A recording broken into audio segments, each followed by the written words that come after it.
کہتے ہیں مقدار، کسی شے کا جو اس کی ویلیو ہے اس کو معین کر دینا۔ تقدیر کسی شے کی ویلیو کا تعیین ہے، اس کو معین کر دینا ہے۔ تقدیر قدرہ، اس نے اس کا اندازہ ٹھہرا دیا۔ یہ تقدیر مثلا نوعی تقدیر بھی ہوتی ہے۔ سپیشیز ہیں حیوانات میں، چھوٹی سی چڑیا ہے وہ فضا کے اندر پرواز کر رہی ہے۔ انسان اشرف المخلوقات ہے، اڑ نہیں سکتا۔ اس نے یقیناً مشین بھی ایجاد کر لی ہے، جہاز کے ذریعے سے، بیلونز کے ذریعے سے اور اب جیٹس کے ذریعے سے وہ جا رہا ہے جہاں خود نہیں اڑ سکتا۔ یہ اس کی تقدیر ہے کہ وہ چھوٹا سا پتنگا بھی اڑ رہا ہے، ننھی سی چڑیا اڑ رہی ہے، بڑے بڑے بھاری عقاب، بڑے جسم ان کے ہیں، گدھ اس کا جسم کا اندازہ کیجئے، وہ بھی اڑ رہا ہے۔ لیکن انسان، حضرت انسان کی تقدیر یہ ہے کہ یہ اڑ نہیں سکتا۔ یہ نوع کی تقدیر ہے، ہر نوع کا ایک اندازہ ہے۔ اسی طریقے سے ہر فرد کی بھی ایک تقدیر ہے، وہی معنی کہ جو جینز میں لے کر آیا ہوں وہ میرے چوائس کے نہیں ہیں۔ میری پیدائش جو ہوئی ہے، جو آج کل یہ ہمارا علم بڑھتا چلا جا رہا ہے، جس کو میں نے اس سے پہلے سورہ بنی اسرائیل میں بیان کیا، شاکلہ، ہر انسان کا ایک شاکلہ ہے۔ قُلْ كُلٌّ يَعْمَلُ عَلَىٰ شَاكِلَتِهِ، شاکلہ کہتے ہیں پیٹرن، پاٹن جسے ہمارے مصری لوگ بولتے ہیں، پاٹن بناؤ۔ پہلے کوئی چیز ڈھالنی ہے، لوہے کو پگھلا کر ڈالیں گے، پہلے سانچہ تو بناؤ نا، اس کا سانچہ، پیٹرن، پاٹن۔ ہر انسان کا ایک پاٹن ہے، اور وہ جینز کی بنیاد پر ہے، جو جینز وہ لے کر آیا دنیا میں۔ اب اس کے اندر اس کا رنگ جو ہے کالا ہونا ہے، یا اس کا رنگ جو ہے سرخ و سفید ہونا ہے، یا اس کا رنگ پیلا ہونا ہے، یہ تو اس کی جینز کے اندر ہے۔ اس کی ناک چپٹی ہونی ہے کہ کھڑی ہونی ہے، اس کی جینز میں ہے۔ آنکھیں بڑی ہونی ہے کہ چھوٹی ہونی ہے، اس کی جینز میں ہے۔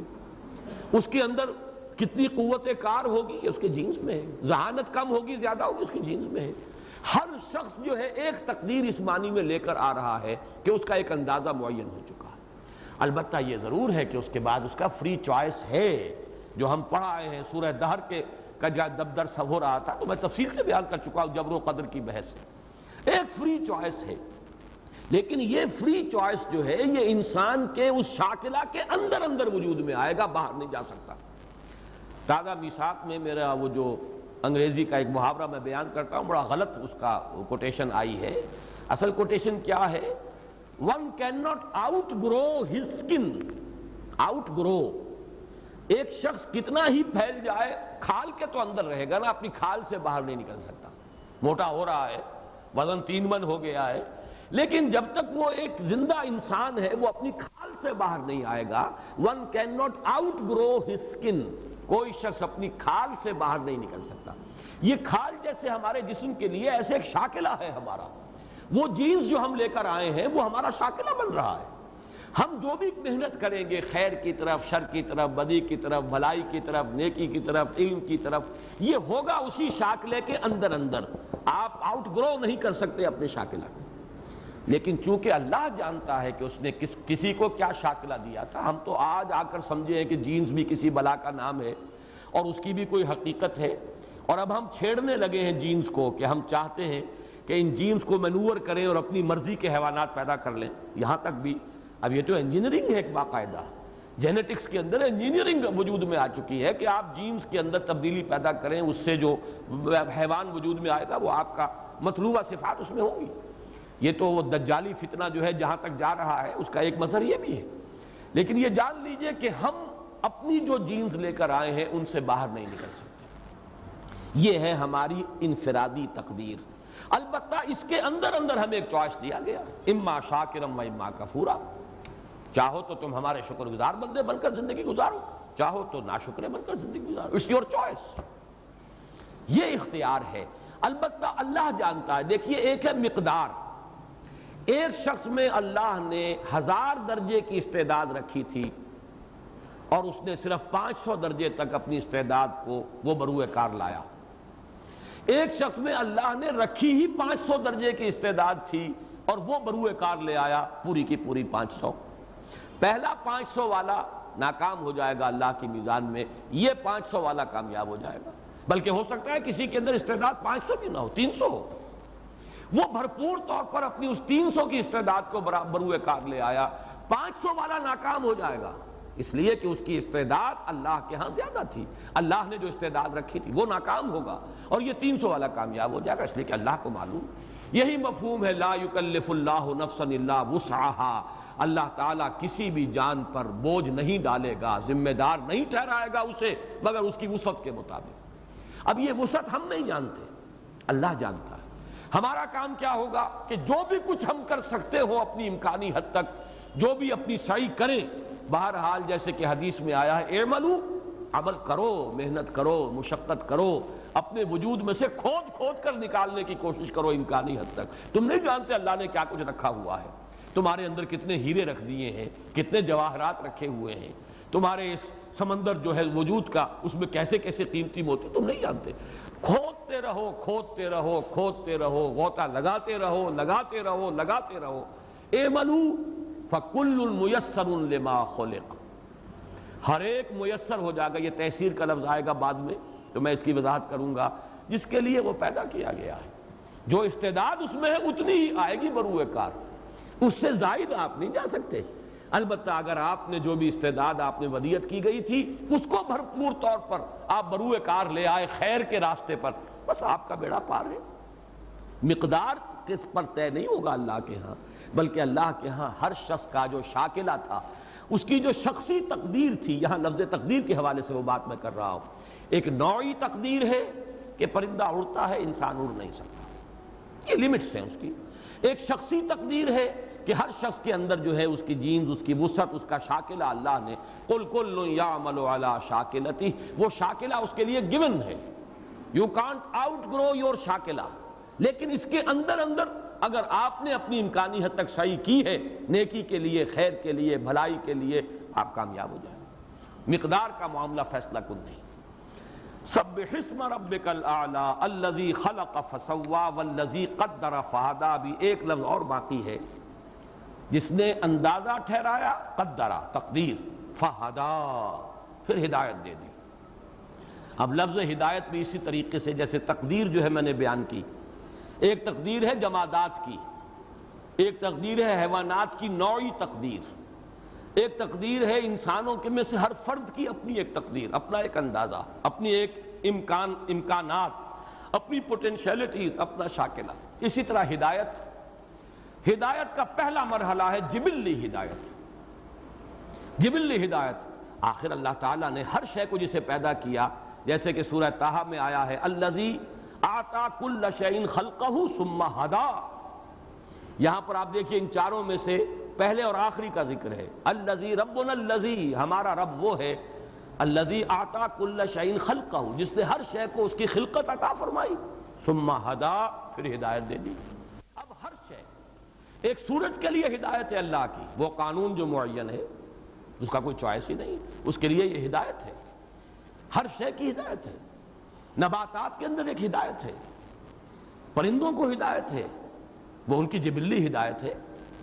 اب جیسے فرمایا اوحیٰ ربک الی النحل، شہد کی مکھی کی طرف اللہ نے ہدایت کی ہے، اسے وہی سے تعبیر کیا جا رہا ہے. اس کے اندر ہدایت ہے کہ تمہیں پھولوں کا رس چوسنا ہے، پھر اس طریقے سے تمہیں جو ہے تو ہر جگہ جاؤ اور اللہ کے جو راستے بنے ہوئے ہیں، جو وادیاں ہیں ان میں جاؤ، پھولوں کا کلی کھاؤ پیو اور رس چوسو پھولوں کا، اور پھر یہ ہے کہ جاؤ اور شہد بناؤ، شہد بنا رہے. یہ ان کی جبلی ہدایت ہے. انسان کے اندر اب آ کر نوٹ کیجئے جبلی ہدایت بھی ہے، جس کا سب سے بڑا مظہر جو ہے اب جو تیسری صورت آگے آنے والی ہے یعنی سورۃ البلد، اس میں آ جائے گی. بچہ گویا کہ اللہ کے ہاں سے ٹریننگ لے کر آتا ہے. ادھر ولادت ہوئی، ادھر اس نے اپنی ماں کے پستان کو اپنے منہ میں لے کے چوسنا شروع کر دیا. کس نے سکھایا اسے؟ Where was he trained? معلوم ہوتا ہے کہ اسے معلوم تھا کہ میری غذا کہاں ہے، پھر وہ غذا میں کیسے حاصل کروں گا. ظاہر بات ہے کہ یوں ہی تو اگر منہ میں چاہے اس نے لے لیا ہو ماں کی چھاتی کو، لیکن جب تک وہ اس کی حرکت نہیں ہوگی اس کے منہ کی اور وہ چوسے گا نہیں تو دودھ تو نہیں ملے گا اسے. Who told him to do it؟ کس نے اسے ٹرین کیا ہے؟ معلوم ہوا یہ جبلی ہدایت ہے. ہماری ہدایت میں بھی ایک سب سے پہلا بیس لائن جو جبلی ہدایت ہے. اس سے آگے ہدایت کا مرحلہ یہ ہے کہ اللہ نے ہمارے اندر دو فیکلٹیز ودیعت کی ہیں. ایک فیکلٹی وہ دماغ کی فیکلٹی، تعقل، چیز دیکھو، اس کی کنہ پر غور کرو، اس سے نتیجہ نکالو، وہ نتیجہ اپنے کمپیوٹر میں فیڈ کر دو، میموری میں ڈال دو۔ جہاں آگ ہوتی ہے دھواں ہوتا ہے۔ اب ایک جگہ آپ نے دھواں دیکھا، آگ نہیں دیکھی، آپ نے کہا آگ لگی ہے، کیسے معلوم ہوگی؟ یہ آپ کے مینٹل کمپیوٹر، برین کمپیوٹر کے اندر فیڈ کیا جا چکا ہے۔ دھواں وہی ہوتا ہے جہاں آگ لگی ہو، لہذا آپ نے دیکھا دھواں ہے، آگ نہیں دیکھی، حکم لگا دیا آپ کی عقل نے کہ آگ لگی ہوئی۔ یہ ایک فیکلٹی ہے جس کی سادہ ترین بات میں نے عرض کی ہے۔ اور دوسری فیکلٹی، یہ جو پہلی فیکلٹی ہے اس کا تو ذکر قرآن کرتا ہے سمع و بصر فؤاد، ان السمع والبصر والفؤاد کل اولئک کان عنہ مسئولا۔ سماعت اور بصارت سے آپ کو سینس ڈیٹا ملا، آپ نے اسے اپنے برین کمپیوٹر میں فیڈ کیا، اب اس سے نتیجے نکالے، انفر کیا، فائدہ حاصل کیا۔ فواد فائدہ، کسی شے سے کوئی اس کا اصل جوہر حاصل کر لینا، اس سے نتیجہ نکالا اور اسے سٹور کر لیا اپنی میموری میں۔ ایک فیکلٹی یہ ہے، ان السمع والبصر والفؤاد کل اولئک کان عنہ مسئولا۔ دوسری فیکلٹی کیا ہے؟ وہ اس کے بعد چوتھی صورت میں آ جائے گی، والشمس وضحاها فألہمہا فجورہا وتقواہا۔ ایک مورل سینس ہے انسان میں، ایک حس ہے اخلاقی، وہ جانتا ہے بائی ویری نیچر کہ یہ اچھائی ہے، یہ برائی ہے، سچ بولنا اچھا ہے، جھوٹ بولنا برا ہے، وعدہ کر کے پورا کرنا خیر ہے، ورچو ہے، نیکی ہے، بھلائی ہے، اور وعدہ خلافی کرنا بدی ہے، برائی ہے۔ یہ چیزیں انسان کے اندر ہیں، یہ ہدایت انسان میں ہے۔ یہ دوسرا درجہ ہوا۔ پہلا درجہ جبلی ہدایت، جو کہ ہماری بنیادی جو ہمارا ساخت ہے، ہماری جو وجود حیوانی ہے اس کے اندر موجود ہے، وہ تو لے کر ہم آئے ہیں ماں کے پیٹ سے، ہم وہ ساری ہدایت لے کر آئے ہیں۔ دوسری ہدایت، دو ہمارے اندر یہ سلسلے رکھ دیے گئے، ان السمع والبصر والفؤاد، اس سے حقائق کو دریافت کرو، کھول آنکھ، زمین دیکھ، فلک دیکھ، فضا دیکھ۔ افلا ينظرون الى الابل كيف خلقت والى السماء كيف رفعت والى الجبال كيف نصبت والى الارض كيف سطحت فذكر انما انت مذکر۔ یہ تو اگلی صورت ہی میں آ رہا ہے۔ دوسرا اس کے بعد جو آئے گا سورۃ الشمس، وَنَفْسٍ وَمَا سَوَّاهَا فَأَلْهَمَهَا فُجُورَهَا وَتَقْوَاهَا۔ یہ جو ایک سینس ہے، مورل سینس، ایتھیکل سینس، انسان میں جو اخلاقی حس ہے، یہ بھی اللہ نے ودیت کر دی، یہ بھی ہماری ہدایت ہے جو اس نے ہمیں دے کر بھیجا ہے۔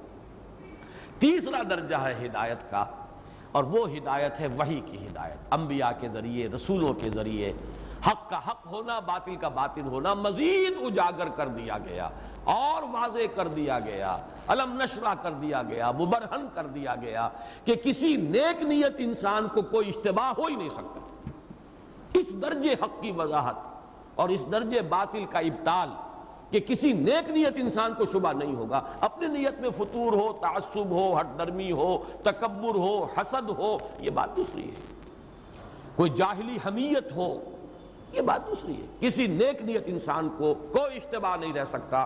یہ گویا کہ اللہ کی ہدایت کا اتمام ہے۔ لیکن ہدایت کا معاملہ یہاں ختم نہیں ہو جاتا، اب اس ہدایت پر چلنے کی توفیق بھی اللہ سے ملتی ہے، یہ بھی ہدایت ہے۔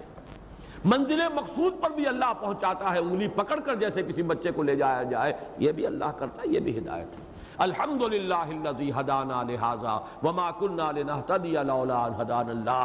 کل حمد، کل شکر اس اللہ کا ہے جس نے ہمیں اس کی ہدایت بخشی، اور ہم ہرگز ہدایت یافتہ نہ ہو سکتے اگر اللہ ہی ہمیں ہدایت نہ دے۔ تو یہ ہے چار مراحل ہدایت کے، جبلی ہدایت، پھر عقلی استعداد، پھر اخلاقی حس، پھر وحی، انبیاء اور رسل، ان کے ذریعے سے ہدایت، پھر یہ ہے کہ توفیق اور تیسیر، بلکہ صحیح لفظ جو استعمال ہونا چاہیے یہاں توفیق کا نہیں، تیسیر کا، اس لیے کہ یہی لفظ اس سورہ مبارکہ میں آ رہا ہے، فَسَنُيَسِّرُكَ لِلْيُسْرَىٰ، یہی آئے گا پھر سورۃ اللیل میں، فَسَنُيَسِّرُهُ لِلْيُسْرَىٰ فَسَنُيَسِّرُهُ لِلْعُسْرَىٰ، تیسیر، ان مع العسر یسرا ان مع العسر یسرا۔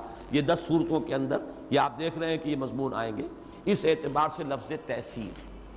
تو ہم نے 3 آیتیں ابھی تک پڑھی ہیں، سبح اسم ربک الاعلی الذی خلق فسوی والذی قدر فہدی، چونکہ اس کے ساتھ ہی یہ اگلا جوڑا جو ہے وہ بھی اسی مفہوم سے متعلق ہے لہذا کم سے کم وہ تو پڑھ لینا چاہیے. ویسے یہ کہ ہمارے ہاں نماز ہے 9 بجے، تو 8:45 تک انشاءاللہ ہم درس کو لے جا سکتے ہیں آسانی سے. والذی اخرج المرعى فجعله غثاء احوا، اور وہ کہ جس نے نکالا چارہ. مرعا اصل میں تو کہتے ہیں چارے کو، یہ گھاس وغیرہ. قرآن مجید کا ایک خاص ماحول ہے، صحرائی ماحول، حجاز کا ماحول. اس میں وہاں کو فصلیں اس طرح کی نہیں ہوتی تھی. مدینے میں تو خیر تھی، لیکن مکہ جو ہے وہاں تو وادی غیر ذی زرع ہے. وہاں کوئی گندم کی فصل، کو باجرے کی فصل، کو چنے کی فصل کا کوئی سوال نہیں تھا. البتہ یہ ہے کہ جب بارش برستی تھی تو وادیوں کے اندر اور سلوپس جو ہوتی تھی پہاڑوں کی، ان کے اوپر سبزہ اور وہ گھاس وغیرہ ابھر آئی. یہ مرعا تھا. اور ان کا پیشہ جیسے آج بھی بلوچستان کے لوگوں کا پیشہ کیا ہے؟ بھیڑیں بکریاں پالنا. اگرچہ اب کچھ وہاں ڈیولپمنٹ ہوئی ہے اور کچھ ٹیوب ویلز لگے ہیں اور کافی وہاں زراعت کا کام بھی ہو رہا ہے، لیکن اس سے پہلے کیا تھا؟ بھیڑیں بکریاں پالنا، اور وہ قربانی کے لیے بھی لاہور اور کراچی بھیج دینا، اور یہاں کی گوشت کی سپلائی بھی وہیں سے ہوتی تھی، اور اس سے اللہ تعالیٰ ان کی جو معاش ہے اس کا بندوبست کرتا تھا. تو یہ مرعا ہے چارہ، لیکن اس میں مراد جو ہے وہ ساری وہ چیزیں غذائی جو زمین سے نکل رہی ہیں. کل نباتات، اگر گندم کی فصل ہے وہ بھی وہیں سے نکل رہی ہے، اگر چنے کا پودا ہے وہ بھی وہیں سے ابھر رہا ہے، اگر باغات ہیں وہ بھی وہیں سے نکلے ہیں. والذی اخرج المرعى فجعله غثاء احوا، پھر کر دیا اس کو. غثاء کہتے ہیں، عام 2 ترجمے اب یہاں پر کیے جا رہے ہیں، وہ ذرا نوٹ کر لیجئے. ایک تو کوڑا کرکٹ، جھاگ. غثاء السیل کہتے ہیں. اگر کہیں سیلاب آتا ہے، بڑی تیز بارش ہوئی پہاڑوں کے اوپر، اور وادیاں سالت اودیۃ بقدرہا، ہر وادی کے اندر جو ہے پانی کا اب ریلا چلا آ رہا ہے. تو جب پانی کا ریلا آتا تھا تو جو پہلے گند ہوتا تھا پڑا ہوا کوڑا کرکٹ، پہلے وہ اس کو ابھارتا ہے، اور آگے جو ہے اس کے، میں نے چونکہ بچپن میں یہ منظر دیکھا ہے، ہمارے ہاں حصار میں نہر تھی ایک، تو نہر جو ہے وہ ہمیشہ نہیں اس میں پانی آتا تھا، کچھ عرصے خشک رہتی تھی پھر پانی آتا تھا. جب پانی آتا تھا تو اس میں آگے آگے کوڑا کرکٹ گند یہ چیزیں ہیں جس کو کہ اس نہر کے اندر جبکہ وہ خشک تھی جو کوڑا کرکٹ پڑ گیا، کچھ لوگوں نے گندگی ڈال دی. اب جب پانی آیا سب سے پہلے اس کو سامنے لاتا تھا بہا کر. تو جب بھی سیلاب آتا ہے تو کوڑا کرکٹ اس کے اوپر پہلے ہوتا ہے، پھر کہیں بعد میں جب یہ ساری چیزیں ادھر ادھر ہو جائیں تو پھر صاف پانی آتا ہے. تو اس کے لیے بھی لفظ غثاء السیل آیا ہے. جھاگ کے معنی میں بھی یہ لفظ آتا ہے، کوڑے کرکٹ کے لیے بھی آتا ہے. اور ایک یہ ہے کہ ایک ایسی شے کے لیے بھی جو بڑی گھنی ہو اور گتھی ہوئی ہو. جیسے وہ کوڑا کرکٹ اور جھاڑیاں آپس میں گتھی ہوئی ہوتی ہیں، اسی طریقے سے اگر کوئی فصل جو ہے گتھی ہوئی ہے، بہت ہی گھنی فصل ہے، تو اس کے لیے بھی یہ لفظ آئے گا. یہ میں عرض کر رہا ہوں کہ اکثر و بیشتر تو اس کا مفہوم لیا گیا ہے کوڑا کرکٹ. لیکن ایک رائے یہ بھی ہے، اور ہمارے متقدمین میں سے امام فرا جو لغت کے بہت بڑے امام ہیں، امام ابو عبیدہ جو بہت بڑے لغت کے امام ہیں، ان کی بھی رائے یہ ہے، عام رائے سے ہٹ کر، کوڑا کرکٹ نہیں بلکہ فصل، باغ. اور اسی طریقے سے مولانا فراہی اور مولانا اصلاحی، ان دونوں کی رائے بھی یہ ہے کہ اس سے مراد کوڑا کرکٹ نہیں ہے، بلکہ وہ سبزہ پہلے زمین میں ظاہر ہوا اور پھر وہ اتنا اپچا، اتنا نمایاں ہوا، گتھ گئے پودے ایک دوسرے کے اندر، اور وہ ایسے ہو گئے کہ جیسے باہم پیوست ہو جائیں. گھنا باغ، گھنی جو ہے اس کے اندر پیداوار ہوئی ہے، بڑا گھنا سبزہ ہے. اور اس کے ساتھ لفظ آئے احوا، غثاء احوا. احوا کہتے ہیں ایسے رنگ کو جس پہ سیاہی غالب آ جائے. سرخ رنگ ہے، گہرا سرخ، اور اس کے اندر ایک سیاہی کا عنصر نمایاں ہو جاتا ہے. جتنا گہرا ہوگا سرخ رنگ، وہ سیاہی کا انداز پیدا ہو جائے گا، سیاہی مائل سرخ. اسی طرح سبز، جب سبز بہت گہرا ہوگا، گہرا ہوتا چلا جائے گا، گہرا ہوتا چلا جائے گا، اس میں بھی ایک سیاہی نمایاں ہو جائے گی. تو احوا کہتے ہیں وہ سیاہی مائل رنگت جو کسی رنگ کی شدت کی وجہ سے، خواہ وہ سبز ہو خواہ سرخ ہو، اس میں اگر وہ سیاہی کا رنگ پیدا ہو گیا انداز، تو وہ بھی احوا ہے. تو اب ایک ترجمہ تو یہ کیا گیا ہے کہ اس سے مراد یہ ہے اللہ سبزہ نکالتا ہے پھر اسے کوڑا کرکٹ کر دیتا ہے، سیاہ ہو کر کوڑا کرکٹ بن کر، اور وہ سبزہ ختم ہو جاتا ہے. یہ مفہوم قرآن مجید میں بار بار آیا ہے، اور آیا ہے بعث بعد الموت کے لیے، کہ تم دیکھتے نہیں بارش برستی ہے اور زندگی کے آثار، سبزہ ہے، رویدگی ہے، رونق ہے، بہار ہے، پھر وہی سبزہ جو ہے مرجھا جاتا ہے، پیلا پڑ جاتا ہے، پھر وہ سیاہ ہو کر اور کوڑا کرکٹ ہو کر پاؤں تلے روندا جاتا ہے، چورا چورا ہو جاتا ہے. اسی طریقے سے تم بھی، جوانی بھی تم پر آئی ہے، شدت بھی ہے، بڑھاپا بھی آئے گا، اور تم چورا چورا ہو کر جبکہ تمہیں آ دبوچے گی زمین میں دفن کر دیے جاؤ گے، پھر تم اسی طریقے سے جیسے کہ وہ سبزہ پاؤں تلے روندا جاتا ہے، تمہاری بھی قبریں کتنی دیر تک رہتی ہیں، باہر ہموار ہو جاتی ہیں، لوگ چلتے پھرتے ان قبروں کے اوپر۔ تو یہ در حقیقت حیات دنیاوی کی بے ثباتی اور اس کے لیے ابتدا اور پھر اس کے لیے معاد کا جو معاملہ ہے، یہ قرآن مجید میں اس تمثیل کے حوالے سے بہت مرتبہ آیا ہے۔ لیکن میری رائے بھی ان حضرات کے ساتھ ہے، یعنی امام فرا اور ابو عبیدہ اور اسی طرح مولانا فراہی، مولانا اصلاحی کی رائے، یہاں یہ مضمون نہیں ہے، اس لیے کہ میں بیان کر چکا ہوں اس صورت کا رنگ ہے حکمت کا، فلسفے کا، اس صورت کا رنگ تذکیر اور انذار کا ہے ہی نہیں۔ مضمون بعث بعد الموت کا یہاں اس طریقے سے آیا ہی نہیں ہے جیسے سورہ قیامہ میں آیا ہے یا بے شمار صورتوں میں آیا ہے، یہاں وہ رنگ نہیں ہے۔ تو یہ دوسری رائے ہے کہ تم دیکھتے ہو کہ وہ زمین سے سبزہ نکالتا ہے، پھر وہ سبزہ جب اپنی جوانی پر آتا ہے، شدت نمو کی وجہ سے اس میں جو حیات کا جو مادہ جوش کھاتا ہے تو وہ سبزی مائل ہو کر سرخ یعنی سیاہی مائل سبزہ ہو جاتا ہے، اور یہ گویا کہ اس کے بہار کی انتہا ہے۔ یہی لفظ سورہ رحمان میں آیا ہے، وَمِن دُونِهِمَا جَنَّتَانِ مُدْحَامَّتَانِ، اور مدھامتان جو ہے اس کے بارے میں بھی یہی وضاحت آتی ہے کہ ایسا گہرا سبز رنگ کہ جس پر سیاہی کا انداز پیدا ہو جائے۔ صحرا کے اندر آپ کو معلوم ہے کہ کھجور کے درخت جو ہوتے ہیں، اب چونکہ وہاں گرد و غبار بھی ہوتا ہے، پھر اس میں شدت ہوتی ہے، تو معلوم ایسا ہوتا ہے کہ جیسے سیاہی مائل ہے یہ درخت۔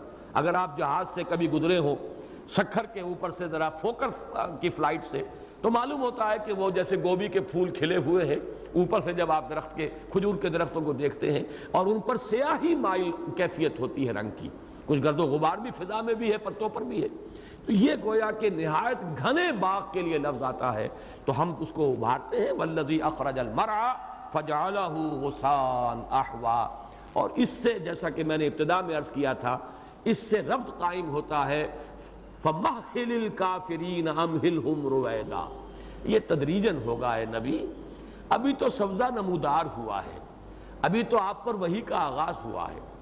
میں عرض کر چکا ہوں میرے نزدیک یہ صورتیں اپنے زمانہ نزول کے اعتبار سے بالکل ابتدائی دور کی صورت ہے۔ یہ سورۃ الضحیٰ اور سورۃ الانشراح کا جو زمانہ نزول ہے وہی میرے نزدیک اس سورہ مبارکہ کا ہے۔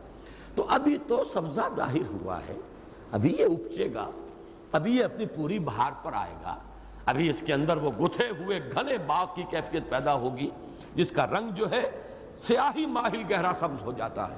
یہ ہوگا، لیکن یہ سہج سہج ہوگا، تدریجاً ہوگا، آپ صبر کیجئے، آپ جھیلیے، ان کو مہلت دیجئے۔ فَمَهِّلِ الْكَافِرِينَ أَمْهِلْهُمْ رُوَيْدًا، تو جیسے اللہ تعالیٰ کی تخلیق میں ایک تدریج ہے، الَّذِي خَلَقَ فَسَوَّى وَالَّذِي قَدَّرَ فَهَدَى، اس کی ہدایت کے بھی مدارج ہیں، مراحل ہیں، اس کے بھی درجات ہیں، اسی طرح تقدیر کے بھی درجے ہیں، نوعی تقدیر بھی ہے اور انفرادی تقدیر بھی ہے۔ اسی طریقے سے یہ ہدایت کا عمل جو ہے یہ بھی دفعتاً ہو جانے والا نہیں ہے، بلکہ یہ جیسے سبزہ نمودار ہوتا ہے، وقت لگتا ہے اسے اپنی پوری شدت کو پہنچنے پر، اسی طریقے سے یہ جو سبزہ ہے، یہ جو روئیدگی ہے، یہ جو بہار آ رہی ہے، وحی کی بہار، یہ بھی رفتہ رفتہ آئے گی، تدریجاً آئے گی، سہج سہج آئے گی۔ اس کے لیے آپ کو تحمل کی بھی ضرورت ہے اور اس کے لیے آپ کو صبر کی بھی ضرورت ہے۔ سَنُقْرِئُكَ فَلَا تَنْسَى، یہ جڑ رہی ہے یہ آیت اس مضمون کے ساتھ، ان قریب ہم آپ کو پڑھا دیں گے پھر آپ بھولیں گے نہیں۔ اس میں بھی حضور کی ایک اجلت پسندی ہے جو اس آیت کے پس منظر میں ہے۔ حضور پر جب قرآن مجید کی وحی نازل ہوتی تھی، آپ جلدی جلدی اپنی زبان کو حرکت دیتے تھے تاکہ یاد کر لیں، جس سے سورہ قیامہ میں بھی آپ کو روکا گیا، لا تحرک بہ لسانک لتعجل بہ، اے نبی اپنی زبان کو اس قرآن کے ساتھ تیزی سے حرکت نہ دیجئے کہ جلدی سے اسے یاد کر لیں، اور جیسے پہلا سبق یاد ہوگا تو اگلا ملے گا، اگلا سبق یاد ہوگا تو آگے ملے گا۔ جیسے کہ ایک ہونہار شاگرد جو ہے وہ اپنی محنت بذل سعی کرتا ہے، کس لیے؟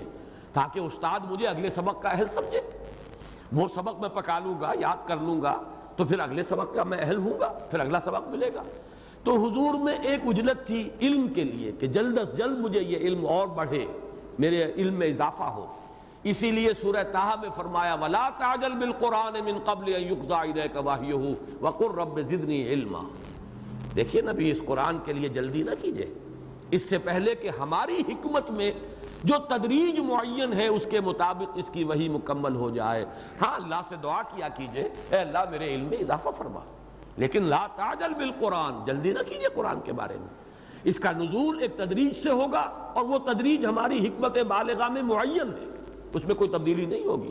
آپ کا شوق اپنی جگہ، آپ کو جو محبت ہے قرآن سے وہ ہمیں معلوم ہے۔